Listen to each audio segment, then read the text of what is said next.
What is up, FPG fam? Further here, and welcome back to another Aether Gazer video. Now, Skadi's coming tomorrow. Super excited about that. And in today's video, I wanted to talk about whether or not she's worth going for, because I know a lot of people are skipping. Some people are going for her, like myself, and some people are unsure and they are on the fence. So I wanted to go ahead and talk about her a little more in depth, give you some information, and hopefully that can help you make a decision come tomorrow. So let's go ahead and jump straight into it. Now, first and foremost, Skadi is an ice melee character from the Yggdrasil gen zone. I probably mispronounced that. I do apologize. And she's bringing some very unique gameplay and mechanics, and that can maybe entice you to go ahead and go for this character. Now, she's coming alongside Kali, Leviathan, and A Apollo. Kali being a brand new A modifier, and she looks absolutely fantastic with some brass knuckles and fisticuffs gameplay. She looks really good from a design standpoint as well. Also coming along Skadi in this patch should be the new sigil, Icy Edge of Frozen Seas, where in combat, decrease ice res of enemies hit by skill by 10%. Last 8 seconds. Effect is increased to 18% against enemies with CC res, so very good to put on your Skadi, and that may be able to entice you as well. But Skadi, just giving my 2 cents on whether or not she's worth going for, to just get that out of the way right off the bat, which we're going to be talking about the banner schedule, and we're also going to be talking about what the CN player base thinks of her and where they have her on the tier list. But my opinion right now, just from all the information that I've looked into and that I've researched, Skadi, if you're a free-to-play player and you are concerned about the meta or light spender and you want to make sure you have the best of the best characters, she may be a skip for you, because she's not going to be broken by any means, and there are going to be characters that are just far and away better than she is and performs the role of a DPS character better than she does. However, if you are a free-to-play player or just a player in general that just enjoys playing the game of Aether Gazer, not necessarily concerned about the meta, and you love fun looking characters that bring some unique mechanics and interesting gameplay, Skadi might be the character for you, and you may want to go for her, especially from a character design standpoint. If you enjoy the way she looks and you find her gameplay very interesting and probably fun, which you can use this character, I believe you can, before you pull her and you really fall in love with the gameplay, then Skadi, I think, is definitely one of those characters that you may be wanting to go for,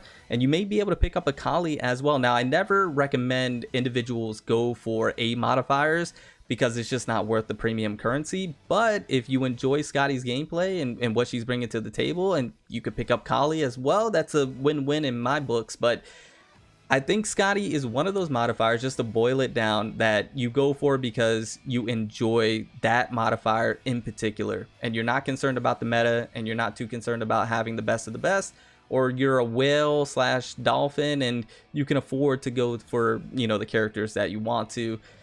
So that is my 2 cents. But if we take a look at the banner schedule, we obviously have a different one on Global's timeline than we do from CN, because Skadi skipped Hera and Hell. They went ahead and put her at their living solo Cyrus, and they essentially moved Hell and Hera out of the way and moved the summer patch up for Skadi, and Leviathan presumably going to be right after her. So what's coming after Skadi and Leviathan? We're not sure, right? Global is kind of up in the air, and we're not sure who's coming next, whether it's going to be Hell then Hera, or if it's going to be Hera, or if they're just going to be a full-on shakeup and it's going to be Hades. Not entirely too sure. Now, I understand their story and lore and things have to align properly, especially maybe with seasons and things of that nature. So we have to see what the global timeline for Aether Gazer is going to look like banner schedule wise. But this could be a great opportunity for my free-to-play players. I mentioned this before, to skip Skadi, because once again, if you're interested in having the best characters, you can skip Skadi, you can skip Leviathan, and you can go for whoever's coming next, whether that's Hell, whether that's Hera, whether that's Hades, whether that's Athena, Thor, Anubis, who knows, right? But these characters that I just mentioned are going to be better than Skadi is. And that's just coming from, once again, the research that I've done. Also taking a look at the CN tier list, where they have these characters and what the player base thinks of Skadi. They do have her at T1, which I do want to go ahead and quickly mention. T1 is a solid tier. It doesn't mean that a character or modifier is bad by any means, in my opinion.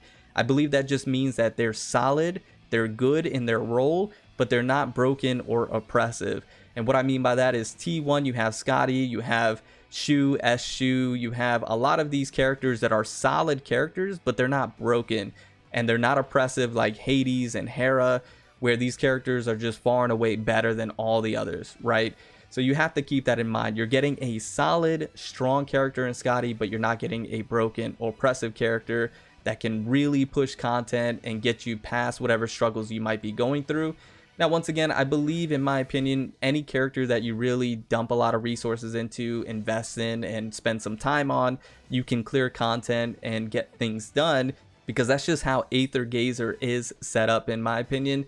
It's a game where you can take your most favorite character, and as long as you invest in them properly, you put the proper team together, and you master them in terms of skill and gameplay, then you can clear the content. It may be harder for you to clear content than if you had the meta characters, like let's say for example Hera, Hades, and these other characters that are going to be coming down the road. You may be having a harder time, but you'd be able to do it nonetheless, and you would be having fun doing it because you're doing it with your most favorite character. So that's just one other thought to keep in mind. So to boil it down, kind of TLDR everything, Skadi is a modifier that you would go for because that is the modifier you want to go for. You enjoy her gameplay, you like her character design, you like her kit. She's bringing some unique mechanics, for example, going into a jet ski. No other modifier in the game of Aether Gazer can turn into a jet ski or transform in general that I know of. That is something unique to Skadi. She looks like a Gundam character. She wields a gigantic sword. These are all things that appeal to me. That's why I'm going for this character, because I enjoy all of those things. And she turns into a jet ski, and she goes underground, and she has a block or a counter. It's just very unique. It's very different, and I find that to be very fun, and that's going to enhance my enjoyment of Aether Gazer exponentially because of that reason. You can have a meta character but not enjoy their gameplay and they're not fun. Yeah, you're clearing content, but are you enjoying your time doing that? I think that's most important, and I think a lot of people fail to keep that in mind and keep that in perspective when they're playing games like this. Aether Gazer is all about having fun and enjoying the characters that you're using because they look great and they're fun in game and they feel very unique and different. So you want to make sure you're using characters that you enjoy, because if not, then why are you playing the game in the first place? So I think that is the reason why you go for Skadi, not because she's necessarily the strongest. And if that is what you care about and you enjoy the look and gameplay of these other characters, like let's say for example Hades, she looks fantastic, character design 10 out of 10, her gameplay looks fantastic as well, so those things might all align for you for this character, and she's broken, so it kind of checks all the boxes for you that you might be looking for. So yeah, in that retrospect, you skip Skadi, you skip Leviathan, and if Hades is next, you go for Hades, right? I'm not saying she is, I'm just using her as an example. Or Hera might check all the boxes for you, right? So you skip Skadi, you skip Leviathan, you go for Hera.